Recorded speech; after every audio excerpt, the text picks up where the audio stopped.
selamat datang para peserta diseminasi budaya positif sekolah di SMA Riyadul Mukhlisin. Puji syukur kita panjatkan hadirat Allah Subhanahu wa taala. Alhamdulillah pada siang hari ini kita selalu bisa melakukan dan melaksanakan kegiatan yang positif. Ini merupakan salah satu nikmat yang luar biasa yang patut kita syukuri bersama-sama. Salawat serta salam, mari kita bersama-sama bersalawat kepada Nabi besar Muhammad Sallallahu Alaihi Wasallam, pada keluarga kita sahabatnya, dan mudah-mudahan kita semuanya diaku menjadi umatnya. Bapak dan Ibu peserta destinasi budaya positif sekolah, hari ini peserta CGP akan berbagi rasa dan informasi kepada kita semuanya. Dalam acara ini mudah-mudahan kita semuanya yang hadir pada hari ini dapat merasakannya hasil daripada destinasi budaya positif di sekolah, sehingga kita akan bisa menerapkan kepada anak kita budaya-budaya positif yang mana saja yang layak untuk anak-anak kita, dan yang mana saja yang perlu kita transfer ke anak-anak, sehingga kita semuanya dan anak-anak kita semuanya, ya pada umumnya dan khususnya anak-anak sekolah, dapat mengaplikasikan budaya positif sekolah. Selanjutnya untuk memaparkan acara ini atau tema ini, maka saya serahkan sebelumnya kepada Bu Hana SPDKR. Waktunya dipersilakan. Assalamualaikum warahmatullahi wabarakatuh. Waalaikumsalam. Baik, terima kasih yang terhormat Bapak Dr. Andes Sugiani selaku Kepala Sekolah SMA Riyadul Mukhlisin, dan yang saya hormati Bapak dan Ibu guru dari Sekolah SMA Riyadul Mukhlisin maupun dari sekolah lainnya. Pada kesempatan kali ini Bapak Ibu, saya akan membawakan materi budaya positif sekolah sebagai bentuk dari berbagi praktik baik. Baiklah Bapak Ibu, saya langsung saja mulai kegiatannya. Jadi kita santai aja ya. Nah, di sini karena ada guru-guru dari SMA Riyadul Mukhlisin, kemudian ada guru-guru dari luar yang saya undang juga, ya mungkin akan saya kenalkan satu persatu. Ya. Nah, di depan sini ada Ibu Siti Nurhayalo, kemudian ada Ibu Oktopiati, Ibu Dewi, Ibu Husnul, kemudian ini ada Ibu Intan, Pak Ferry, Pak Rio, Bu Linda, Bu Ai, Bu Pia, Bu Lia, Pak Sukri, dan juga Ibu Mai. Jadi peserta pada kegiatan destinasi hari ini yang tadi sudah saya sebutkan. Baiklah, selanjutnya sebelum mulai saya ingin menampilkan dulu sebuah video.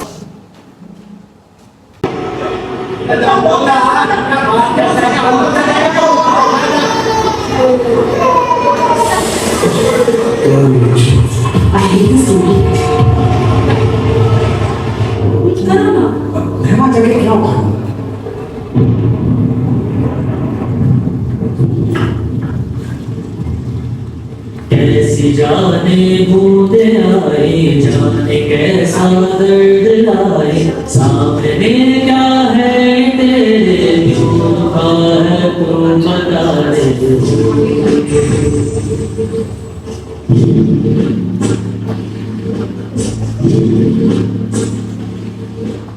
और तुझको पार देगा, और होगा वो मसीहा जिसे तू ढूंढता है, तू वही है।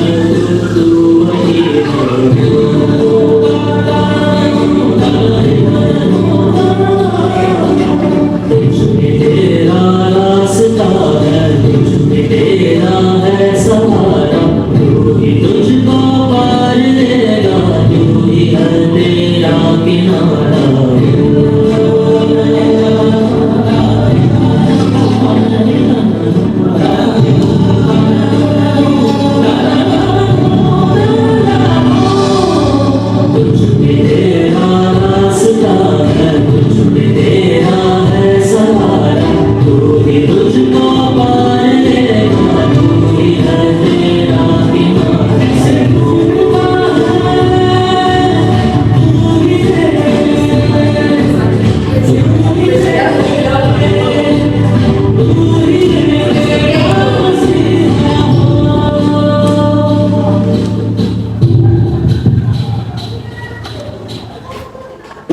Oke, Bapak Ibu sudah lihat tadi ya video motivasinya. Kira-kira apa pelajaran yang bisa diambil dari kegiatan anak tadi ya? Dia adalah sebuah skenario cerita ada apa tadi? Pohon tumbang, terus gotong royong, terus inisiatif, terus apa lagi? Gotong royong, inisiatif, kemudian tindakan positif peduli. Salah satu budaya positif yang tadi ditampilkan yaitu anak tersebut mampu menginspirasi yang lainnya. Nah, ini kita mulai tentang budaya positif ya. Apa itu budaya positif? Budaya positif adalah nilai-nilai, keyakinan-keyakinan, dan kebiasaan-kebiasaan di sekolah yang berpihak pada murid agar murid dapat berkembang menjadi pribadi yang kritis, penuh hormat, dan bertanggung jawab. Nah, ini adalah definisi dari budaya positif. Artinya sesuatu yang kita pegang, di mana nilai atau keyakinan tersebut tujuannya untuk membangun murid itu sendiri, ya, biar menjadi pribadi yang kritis, hormat, dan bertanggung jawab. Nah, selanjutnya, Bapak Ibu ada yang pernah pakai Kahoot? Pernah ya? Nah, ini pakai HP ya Bapak Ibu, jadi silahkan dikeluarkan HP-nya. Udah? Siap? Oke, kita mulai ya. Jadi nanti di sini akan muncul pertanyaan, lalu Bapak Ibu akan jawab di HP masing-masing. Ya, oke, kita mulai ya.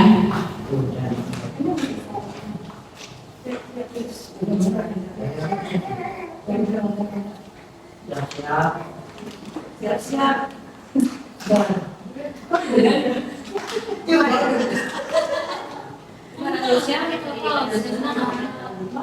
Ini benar salah. Pertanyaannya bagaimana?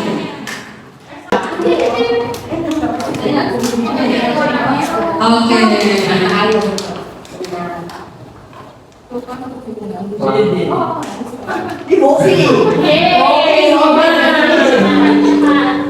Oke, next. Tokoh Bapak Pendidikan Indonesia adalah Ki Hajar Dewantara. Benar salah? Guru memperbaharui cara mengajarnya sesuai perkembangan zaman. Nah, ini sesuai pada pokok pemikiran KKD yang mana?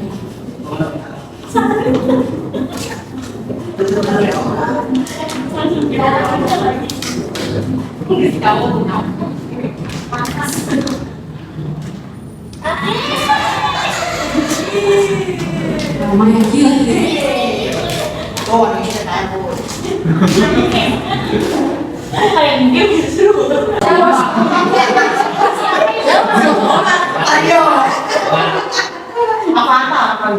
Muka dia di Rocky.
Sampai kan dulu ya, San.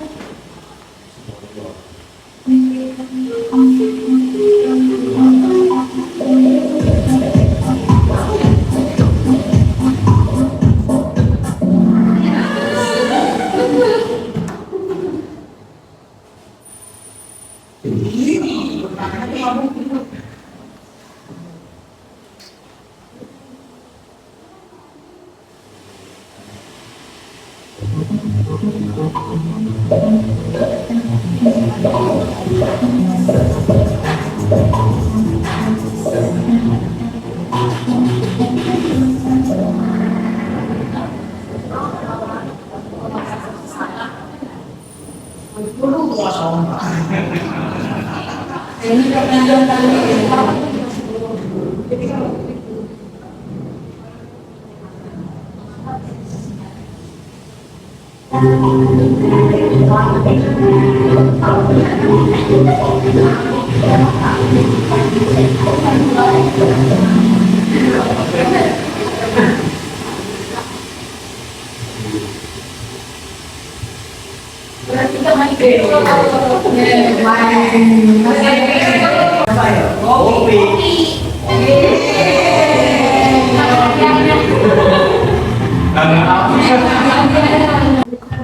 Jadi materi pada soal yang tadi kita kerjakan itu yang nanti akan dibahas. Nah ini filosofis Ki Hajar Dewantara ada 3 ya. Yang sering didengar apa tuh?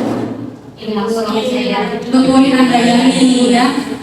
Tuturi Handayani. Nah ini sebetulnya ada 3. Ingarsa Sungkulada, guru di depan memberi contoh sebagai teladan. Ingmadya namun karsa, di tengah-tengah membangun semangat. Jadi kalau bersama anak-anak kita bangun semangatnya. Tuturi Handayani, guru di belakang memberi dorongan. Jadi kalau anaknya di depan, kita kasih dorongan. Kemudian 6 pokok pemikiran Ki Hajar Dewantara. Pendidikan sebagai tuntunan, bukan tuntutan. Mendidik sesuai kodrat alam dan kodrat zaman. Ibu guru ibarat petani dan siswanya adalah benih tanaman. Konsep tabula rasa, yaitu manusia ketika lahir tidak membawa apapun seperti kertas putih. Lingkungan dan pendidikan yang membuat kertas itu terisi. Selanjutnya, pendidikan merupakan proses penanaman budi pekerti dan pembelajaran haruslah berpihak pada murid. Nah, ini adalah 6 pokok dari pemikiran Ki Hajar Dewantara. Ya, jadi Ki Hajar Dewantara ini tokoh pendidikan nasional yang dulunya membentuk taman siswa pada zaman sebelum kita merdeka. Nah, jadi zaman dulu itu yang boleh sekolah itu cuma orang-orang Belanda ya, atau orang-orang yang bekerja pada mereka. Dan itu pun belajarnya cuma boleh sebatas tahu baca, tahu tulis, agar memudahkan orang Belanda itu kasih tugas. Gitu. Jadi dibatasi pendidikannya agar tidak berkembang, tidak punya pemikiran maju, tidak ingin merdeka. Ya. Kemudian Ki Hajar Dewantara membuat taman siswa untuk rakyat Indonesia dan membangun pendidikan dari sana. Nah, berdasarkan yang tadi kita saksikan dari filosofi Ki Hajar Dewantara dan 6 pokoknya, peran guru dalam pendidikan adalah seorang penuntun anak dalam mengembangkan potensinya sesuai kodrat alam dan zaman. Jadi kita di sini sebagai guru tugasnya hanya menuntun sesuai potensi anak. Kalau anaknya pinternya gambar, ya kita tuntun dia semakin bagus skill gambarnya. Karena anak itu terlahir berbeda-beda. Ada yang dia memang jago logisnya jago ya, kemampuan logisnya jago, jadi dia hitungannya pintar ya misalkan. Ada yang olahraganya pintar, luas ya. Nah itu berarti kinestetiknya bagus gitu. Jadi kita nggak bisa maksa ikan untuk terbang, nggak bisa maksa burung untuk berenang gitu. Jadi kita cukup menuntun anak sesuai dengan kodrat alam dan kodrat zaman. Nah ini terkait kodrat zaman, kita sebagai guru harus mau belajar dan menyesuaikan dengan zaman anak ya. Misalkan sekarang zamannya sudah teknologi, anak butuhnya apa di masa depan, nah kita belajar untuk memenuhi sesuai dengan kodrat zamannya. Oke, nah kemudian di sini ada 5 dasar kebutuhan manusia. Ya. Siswa manusia bu, bapak manusia, kita manusia, ya, guru manusia, siswa juga manusia. Kita sama-sama punya kebutuhan dan kebutuhannya sama. Yang pertama ada kesenangan dan kebahagiaan. Kemudian ada kebebasan pilihan, kekuasaan atau kontrol, kasih sayang, diterima, dan bertahan hidup. Ya, jadi ini 5 kebutuhan yang pasti dibutuhkan sebagai seorang manusia. Kira-kira kalau anak tadi bercanda di kelas, berarti dia sedang memenuhi kebutuhan apa?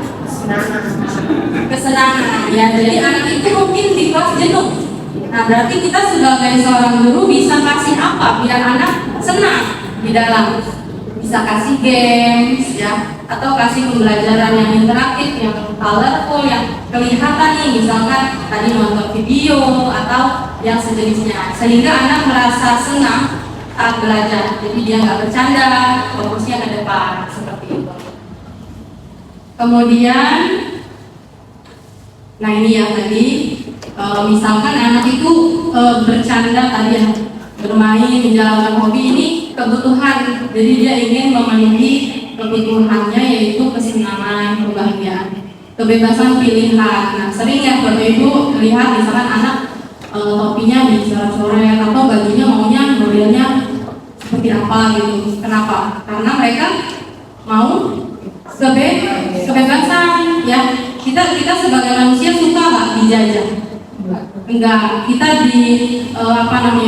diatur, dibatasi, suka nggak?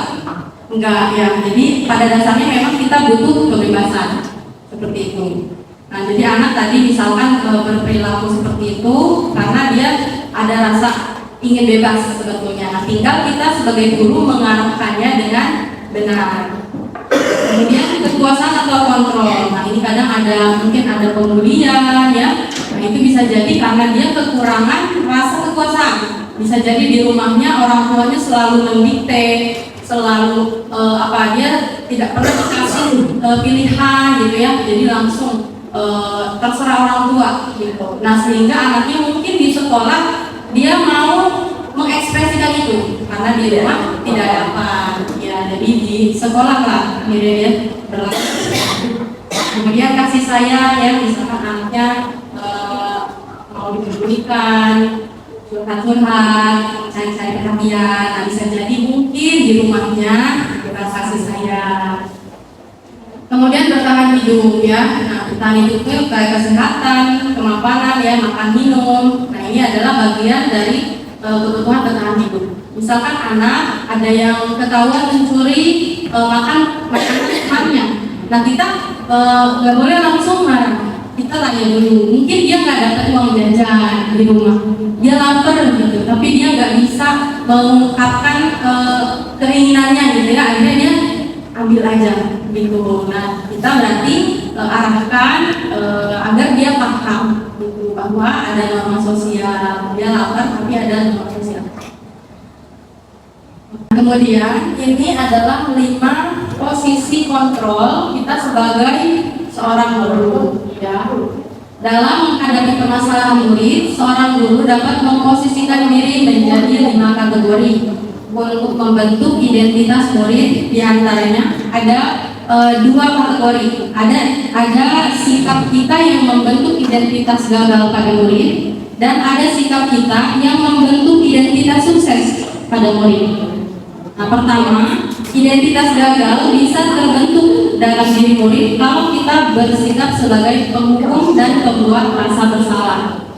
Kemudian identitas sukses akan muncul saat kita memposisikan diri sebagai teman, pemantau, atau manajer. Ya. Jadi ini adalah 5 posisi kontrol sebagai seorang guru. Nah, ini adalah posisi kontrol guru yang pertama sebagai seorang penghukum.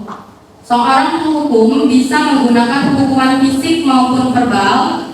Orang-orang yang menjalankan posisi penghukum senantiasa mengatakan bahwa sekolah memerlukan sistem atau alat yang dapat lebih menekan murid-murid lebih dalam lagi. Nah, guru yang menerapkan posisi penghukum biasanya berkata, patuhi aturan saya, atau awas, kamu selalu saja salah. Pasti selalu yang terakhir selesai, gitu ya. Jadi kita membuat anak itu merasa bersalah. Nah, ini posisi penghukum. Kemudian posisi pembuat rasa bersalah. Pada posisi ini biasanya guru akan bersuara lebih lembut, membuat rasa bersalah, akan menggunakan keheningan yang membuat orang lain merasa tidak nyaman, bersalah, atau rendah diri. Contohnya kata-katanya, ibu sangat kecewa dengan kamu. Berapa kali bapak harus memberitahu kamu? Gimana coba kalau orang tua kamu tahu kamu berbuat begini gitu ya. Jadi kita nadanya lembut ya, kayak ngomong biasa, tapi sebenarnya kita sedang membuat anak itu biar merasa bersalah gitu ya. Nah ini posisi membuat rasa bersalah. Di posisi ini murid akan memiliki penilaian diri yang buruk tentang diri mereka. Murid merasa tidak berharga dan telah mengecewakan orang-orang yang disayanginya. Nah mungkin kita sering ya, masih sering, termasuk saya juga. Gitu. Selanjutnya posisi kontrol guru yang ketiga, ini the next level sebagai seorang teman. Guru pada posisi ini tidak akan menyakiti murid, namun akan tetap berupaya mengontrol murid melalui persuasi. Persuasi itu ada. Posisi teman pada guru bisa negatif ataupun positif. Positif di sini berupa hubungan baik yang terjalin antara guru dan murid. Contoh kata-katanya, guru di posisi teman menggunakan hubungan baik dan humor untuk mempengaruhi seseorang. Mereka akan berkata, ayo bantulah demi bapak ya, gitu. Ayo ingat tidak bantuan bapak selama ini.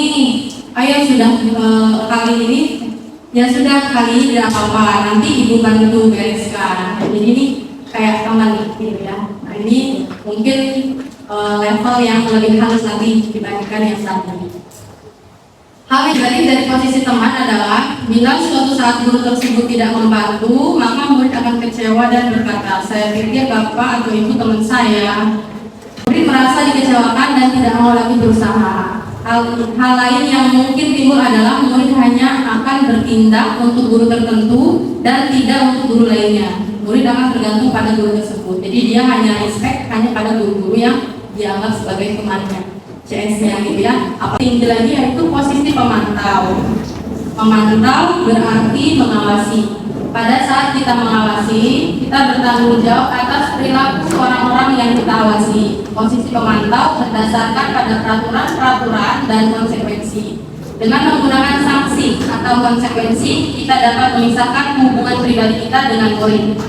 Sebagai seseorang yang menjalankan posisi pemantau, pertanyaan yang diajukan seorang pemantau biasanya, peraturannya apa? Apa yang telah kamu lakukan? Sanksi atau konsekuensinya apa? Jadi ini sudah level selanjutnya ya. Jadi kalau konsekuensi itu biasanya kita sudah kasih tahu di awal, misalkan kamu tidak boleh main HP saat pelajaran. Kalau main HP, nanti HP-nya disita. Nah, pada saat anak itu main HP, maka konsekuensinya HP-nya disita, gitu ya. Jadi sudah ada komunikasi terlebih dahulu.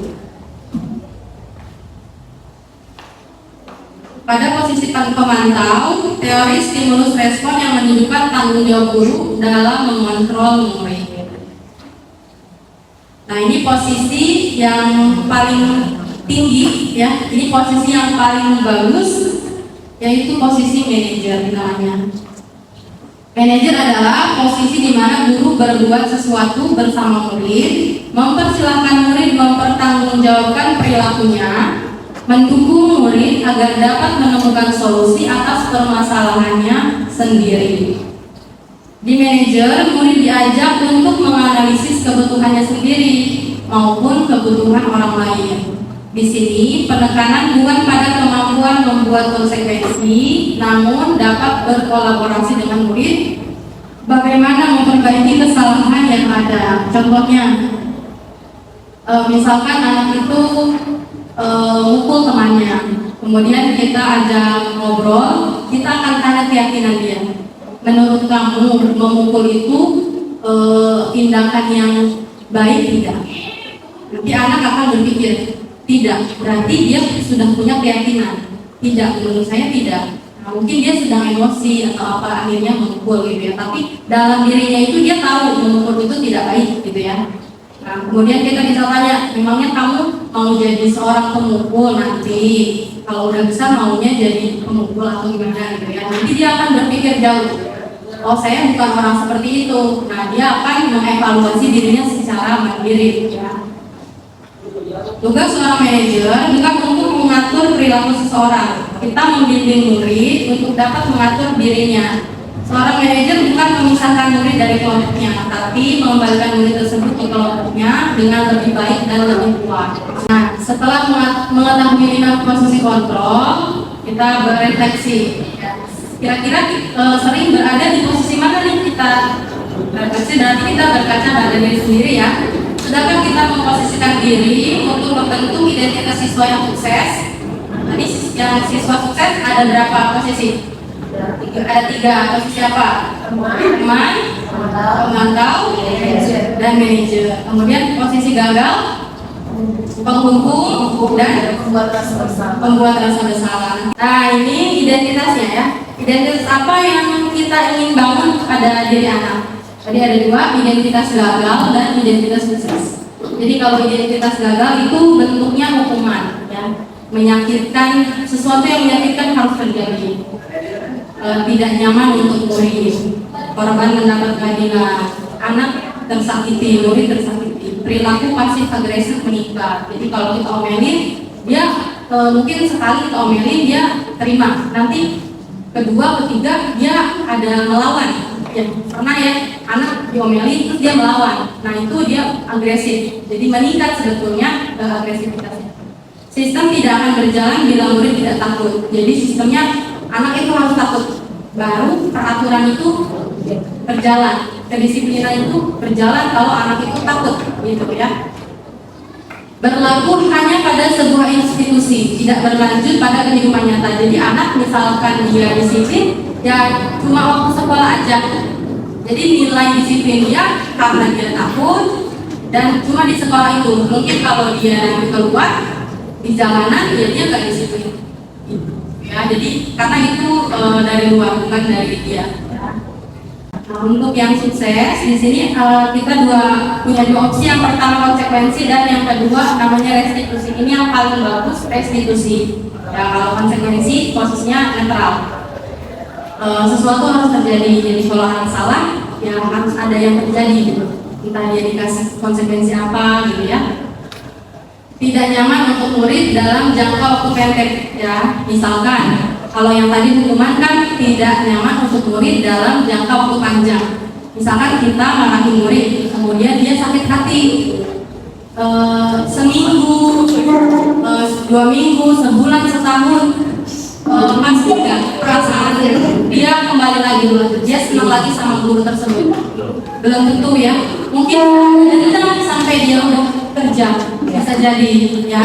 Itu dalam jangka waktu panjang. Kalau dalam jangka waktu pendek, mungkin saat itu dia dihukum, misal kamu terlambat, jadi kamu siram tanaman misalkan.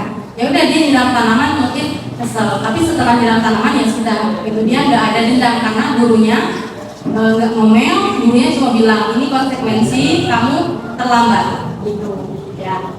Kemudian korban bisa diabaikan, anak dibuat tidak nyaman dan dia tetap dapat konsekuensi jadi tidak nyaman.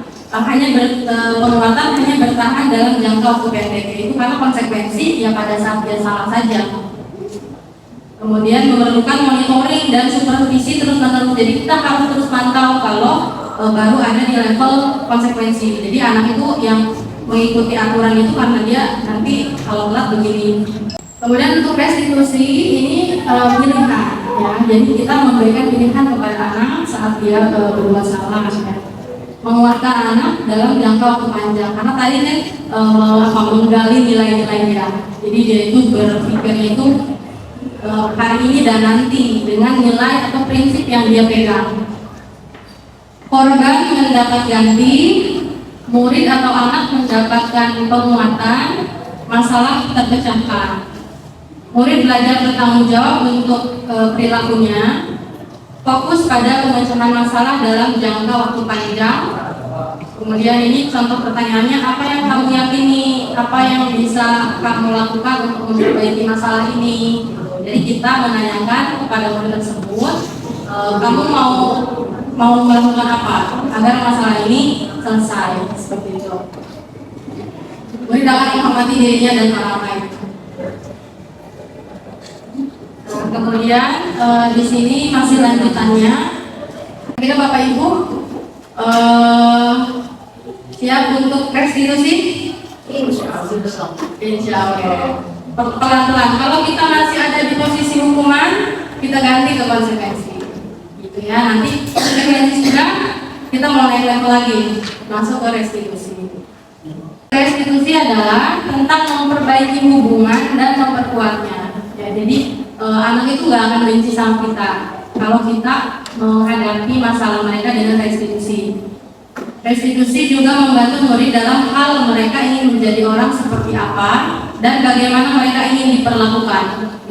Restitusi adalah proses refleksi dan pemulihan, ya, refleksi diri dan pemulihan.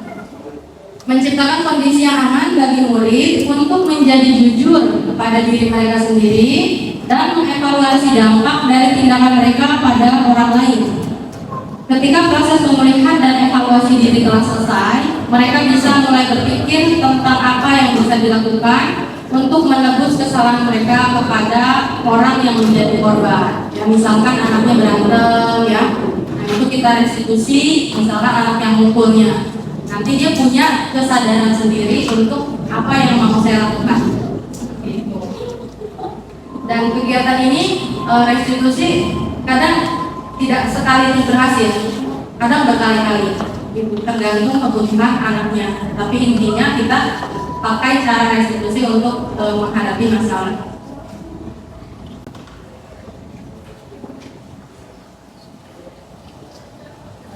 Oke, selanjutnya ini contoh kalimat-kalimat restitusi ya. Untuk membimbing proses pemulihan diri, guru bisa bertanya kepada mereka, kamu mau jadi orang seperti apa? Di masa depan, kamu mau jadi orang seperti apa? Nanti dia akan berpikir, apakah saya mau jadi pencuri? Apakah saya mau jadi preman? Ataukah saya mau jadi orang yang benar? Kamu akan terlihat, terdengar, dan terasa seperti apa kalau kamu sudah menjadi orang seperti itu? Jadi ini membuka pemikiran dia. Dia mau dianggap orang seperti apa di lingkungannya. Gitu. Apa yang kamu percaya tentang bagaimana orang harus memperlakukan orang lain? Misalkan saya tanya ke Bu Opi ya, apa yang kamu percaya tentang bagaimana orang harus memperlakukan orang lain? Orang harus memperlakukan orang lain menurut Bu Opi seperti apa? Yang pada percaya nilai-nilai yang dipercaya sama Bu Opi, seseorang itu harus berlaku seperti apa kepada orang lain? Berlaku baik, sopan, saling menghargai. Nah ini kan keluar dari orang yang kita restitusi. Nilai itu dia pikirkan, kemudian keluar. Gitu, ya. Bagaimana kamu mau diperlakukan ketika kamu berbuat salah? Nah jadi kita nanya, kamu kalau salah maunya ngapain? Gitu. Ya, nah ini kan memberikan kebebasan ke anak. Misalkan, ya Bu saya salah, ya udah saya nyiram tanaman Bu, misalkan. Nah itu kan muncul dari dia, bukan kita memaksa. Kalau konsekuensi kan sudah kita tentukan ya. Kalau restitusi dia yang menawarkan untuk memperbaiki masalah ini. Kemudian apa nilai yang diajarkan di keluargamu tentang hal ini? Ya, karena prinsip atau nilai biasanya mulai dari rumah. Di rumah misalkan orang tuanya memang gak ngajarin ya, atau di rumah sebetulnya diajarin, cuma dia tidak terapkan untuk dirinya begitu. Apakah kamu memegang nilai ini? Tadi ditanya ya, setelah tahu nilainya. Kalau tidak, lalu apa yang kamu percaya? Nah ini adalah 3 langkah restitusi. Yang pertama, menstabilkan identitas. Yang kedua, validasi tindakan yang salah. Dan yang ketiga, menanyakan keyakinan. Menstabilkan identitas itu misalkan gini, anak berbuat salah, dia sudah tahu dia salah. Nah kita tanya, kemudian kalau dia sudah kelihatan, ya Bu saya salah, kita stabilkan identitasnya biar dia tidak merasa rendah diri, tidak merasa bersalah. Kita naikkan, misalkan, ya tidak apa-apa, semua orang pernah salah. Ibu juga pernah salah, misalkan kita perbaiki ya kesalahannya. Kira-kira kalau misalkan kita salah diperlakukan itu enak nggak? Enak ya? Enak karena diajak ngobrol. Nah, identitas kita tidak jatuh gitu ya. Kemudian validasi tindakan yang salah. Ya, kita tetap harus validasi tindakan yang salah karena anak tersebut salah. Jadi kita tanya, Jadi menurut kamu tindakan kamu benar salah? Salah Bu. Nah, kita kasih tahu ini salah kan? Sudah tahu gitu. Nah, barulah kita menggali keyakinannya.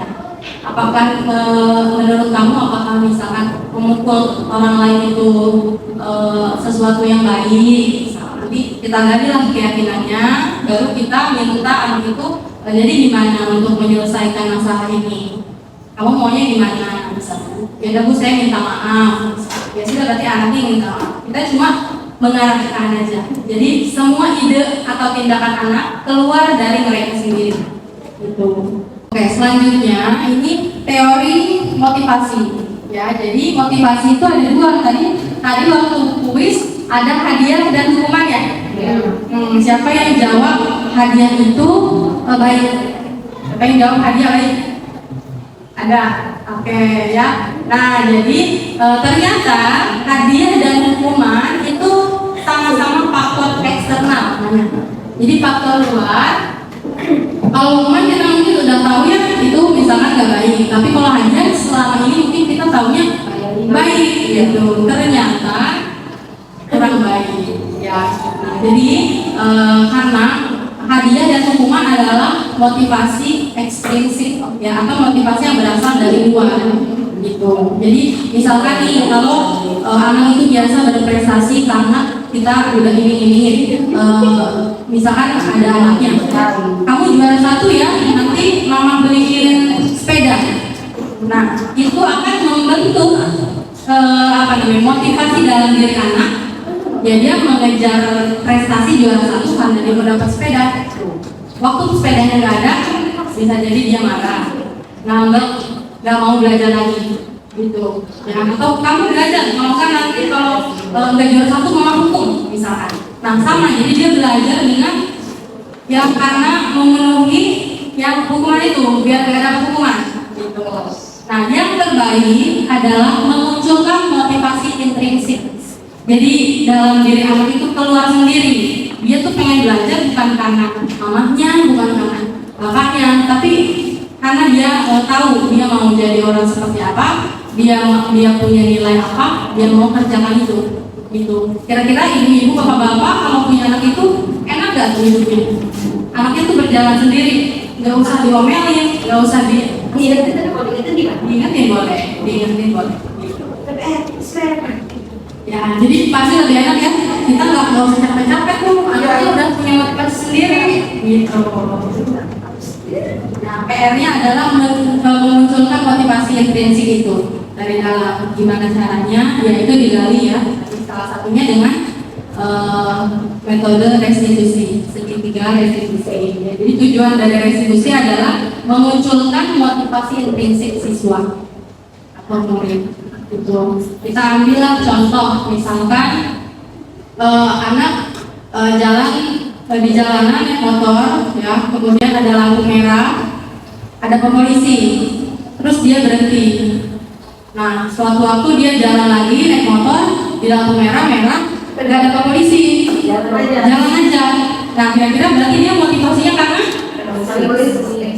eksternal kan, karena ada polisi, bukan karena dia meyakini nilai saya patuh aturan, saya disiplin, saya tahu kalau saya itu lampu merah maju aja nanti bisa nabrak orang, gitu ya. Kalau dia udah ada pemikiran seperti itu, berarti motivasi intrinsiknya sudah bagus, sudah muncul, gitu ya.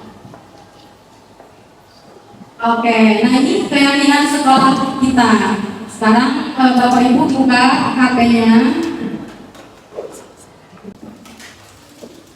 Bisa menuntun anak dalam mengembangkan potensinya sesuai kodrat alam dan zaman. Ini sesuai filosofi diajar dalam bahasa ya. Kemudian jauh lebih baik lagi menjadikan anak-anak yang bertanggung jawab atas dirinya sendiri. Siswa saya harus memiliki identitas apa? Identitas sukses. Ya, tadi kan ada dua, identitas sukses dan identitas gagal. Saya memiliki titik-titik dalam diri saya. Motivasi ekstrinsik, kelebihan bisa berbaur dan paham kebutuhan siswa. Situasi yang patut dicontoh oleh murid.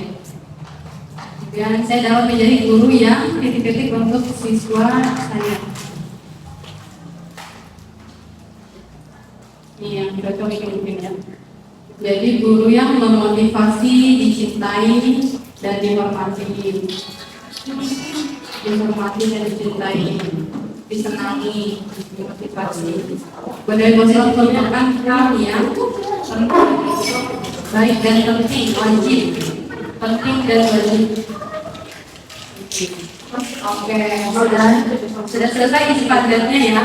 Jadi ini kita belajar pakai padat juga bisa di kelas Bapak Ibu ya. Mungkin kalau yang anak SMP, SMA ya, mendengar pendapat mereka dari kita lebih cepat prosesnya. Nah, Bapak Ibu kita ke kegiatan masih makan ya? Bisa sembari makan. Bisa sembari makan? Oke, kita lihat apakah pemahamannya meningkat ya.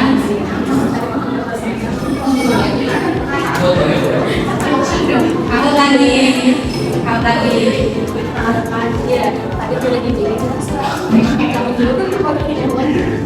kalau yang tadi kan memang belum tahu yang kita belajar itu manajer apa, posisi guru apa.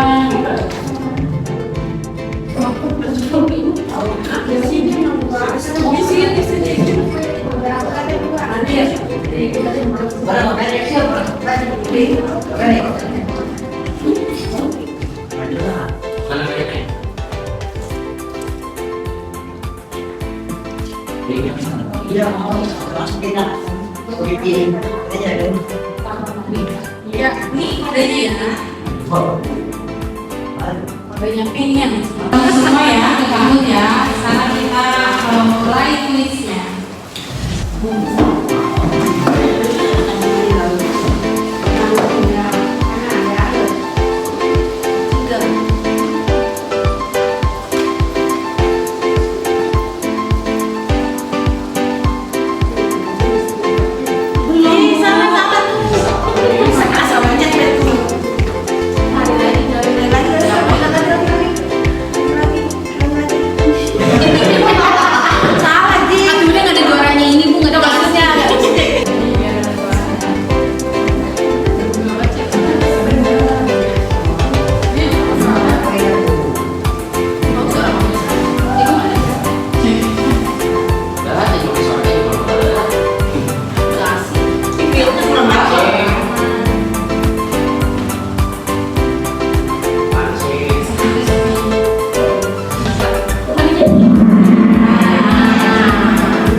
Jawabannya meningkat.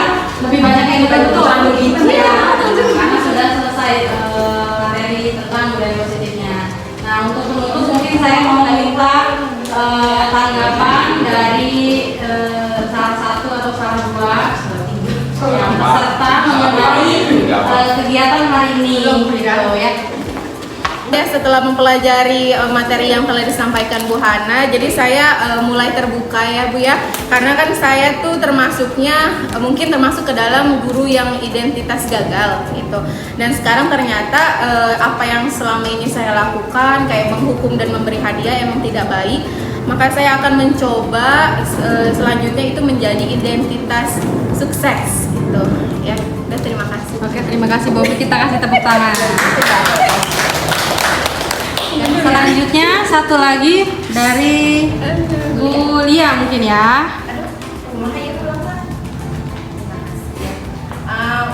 Alhamdulillah ya dengan pembelajaran atau materi hari ini yang disampaikan oleh Bu Hana membuka wawasan saya untuk jauh lebih baik lagi menghandle anak-anak, memberikan pelajaran yang baik untuk anak-anak, lebih berhati-hati dalam pengucapan dan tindakan, dan mudah-mudahan saya bisa menjadi pendidik yang lebih baik. Terima kasih. Oke, terima kasih Bu Lia, kita kasih tepuk tangan. Oke, Mas. Kepada Ibu, kurang lebihnya mohon maaf dari saya. Wabillahi taufiq wal hidayah. Wassalamualaikum warahmatullahi wabarakatuh. Selamat pagi Sri. Pagi Bu. Gimana kabarnya? Baik Bu. Baik. Sri tahu nggak kenapa Ibu panggil ke sini? Nggak tahu Bu. Jadi Sri Ibu panggil ke sini karena Ibu masih melihat ada yang kurang rapi dari Sri. Kan ini udah rapi Bu. Udah dimasukin juga bajunya. Bajunya sudah rapi. Sri masih pakai makeup? Masih Bu. Masih pakai apa? Pakai lipstick, pakai maskara. Pakai lipstick, pakai maskara. Betul atau salah? Salah Bu. Tidak apa-apa, salah. Semua orang pernah berbuat salah. Ibu di sini nggak cari yang salah. Nah, Ibu mau memperbaiki hal ini. Gitu. Nah, Ibu mau tahu alasan Sri kenapa sih pakai makeup di sekolah? Biar cantik. Biar cantik. Padahal menurut Ibu, Sri tanpa makeup juga udah cantik. Ya gitu Bu. Iya. Menurut Sri tadi harusnya siswa kalau ke sekolah pakai makeup tidak? Tidak. Tidak pakai makeup. Jadi Sri tahu ya ini salah. Ya, bahwa kalau di sekolah itu sudah ada aturannya, salah satunya siswa tidak menggunakan makeup. Setelah ini kamu mau memperbaiki. Mau Bu. Gimana caranya? Saya bakalan sholat dan bertampilan natural. Ya udah, itu sesuai dengan keyakinan kamu bahwa siswa itu kalau ke sekolah Tidak boleh memakai makeup. tidak boleh memakai makeup. Ya sudah selesai ini masalahnya. Jadi kayak untuk kedepannya tinggal diperbaiki ya. Iya Bu. Sudah. Sekarang Sri boleh kembali ke kelas. Sri, tadi kita sudah melaksanakan kegiatan restitusi untuk menyelesaikan masalah kamu. Nah, gimana tanggapan kamu atau perasaan kamu setelah mengikuti kegiatan tersebut? Senang karena Bu Hana telah mengingatkan saya secara halus dan berdiskusi untuk memecahkan masalah ini, sehingga saya bisa lebih baik ke depannya sesuai dengan keyakinan saya dan mengikuti aturan sekolah. Oke, terima kasih ya Sri atas tanggapannya. Ya Bu.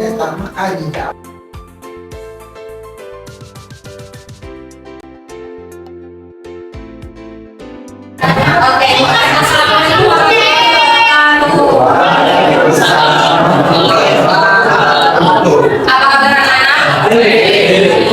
Nah, jadi hari ini Ibu mau membuat keyakinan kelas bersama kelas 12 ya. Nah, ini keyakinan kelas adalah bagian dari disiplin positif. Keyakinan kelas merupakan nilai-nilai kebajikan universal yang telah disepakati secara tersirat dan tersurat ya. Kemudian ini dibuat secara bersama-sama dengan seluruh siswa. Makanya hari ini Ibu mau mengajak seluruh siswa untuk membuat keyakinan kelas dengan bersama-sama. Seperti itu.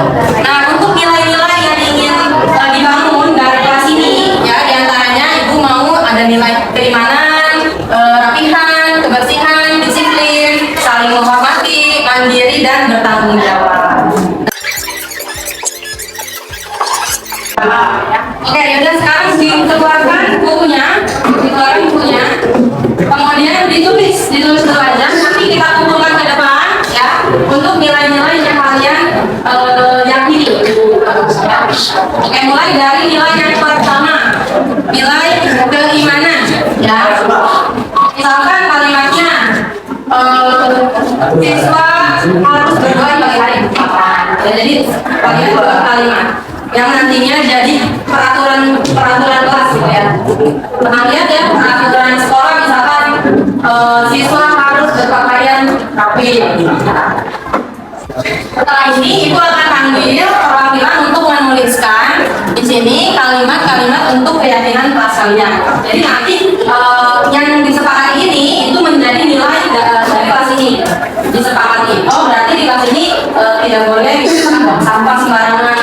Kalau habis minum harus bagaimana? Ya. Sudah jadi? Oke, ibu panggil ya. Oke, untuk keyakinan yang pertama, ibu mau minta Resti. Mbak Resti maju untuk menuliskan keyakinan yang Resti milik, yang dimiliki sama Resti.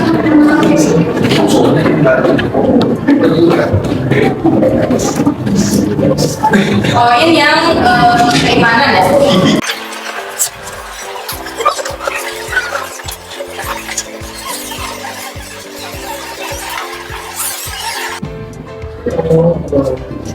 Oke, terima kasih. Nah, ini ditulis sama Resti setiap pagi sebelum belajar diwajibkan membaca doa. Ini sepakat? Sepakat ya? Oke, ini sepakat. Kemudian yang poin kedua, ibu mau minta dapil untuk menuliskan aturan yang keyakinan yang kamu sudah tulis.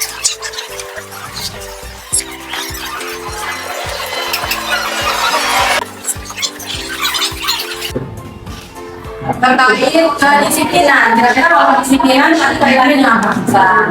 Baju, ada yang baju yang berhubungan dengan baju? Ada. Siapa yang ada? Ada? Yang pegang? Ya, oke silakan dicatat. Ini kedisiplinan berhubungan dengan baju atau pakaian.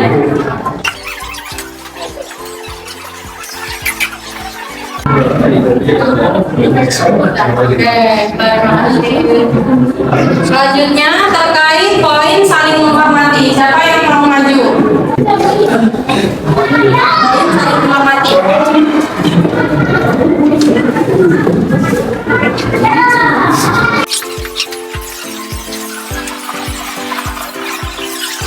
Selanjutnya siapa yang mau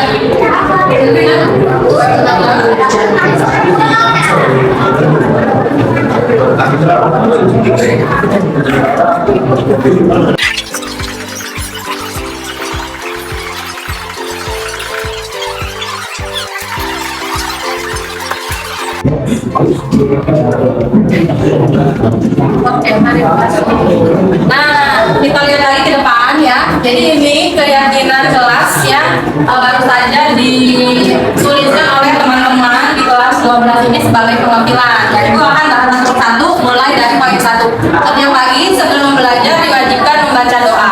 Ini kalian yakin ini sesuatu yang baik untuk kelas ini? Berarti ini bisa jadi keyakinan kelas ya. Poin 1. Kemudian poin 2, setiap siswa tidak boleh membuang sampah sembarangan. Apakah ini penting? Penting. Berarti sepakat ya? Sepakat ini setiap siswa tidak boleh membuang sampah sembarangan. Nah, untuk membuat keyakinan kelas atau kalimat keyakinan kelas, maka diusahakan harus kalimat yang bernada positif ya. Jadi kita tidak menggunakan tidak atau dilarang. Nah, bukan tidak boleh, tapi kita ganti ke kalimat positif. Kira-kira siswa tidak boleh membuang sampah, bisa kita revisi kalimatnya jadi apa? Buang sampah pada tempatnya. Selanjutnya pakaian sekolah harus rapi dan bersih. Harus rapi dan bersih. Apakah ini penting? Penting. Oke, makanya sekolah harus rapi dan bersih. Ini sepakat ya? Kemudian yang keempat, dilarang berkata kasar kepada teman. Nah, ini kembali lagi ke yang tadi ya. Kita bisa ganti kalimat dilarang dengan kalimat yang lebih positif. Kira-kira kalimat apa? Tidak boleh. Dilarang dengan tidak boleh sama. Berbicara dengan sopan. Berbicara dengan sopan, boleh.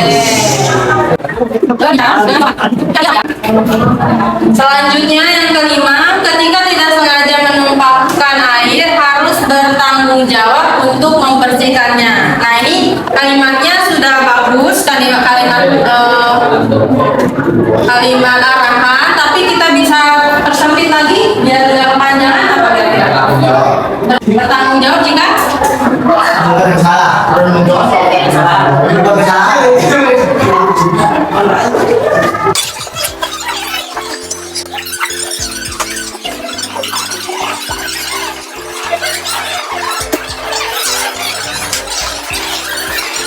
Oke, ini sudah selesai untuk keyakinan yang sudah kita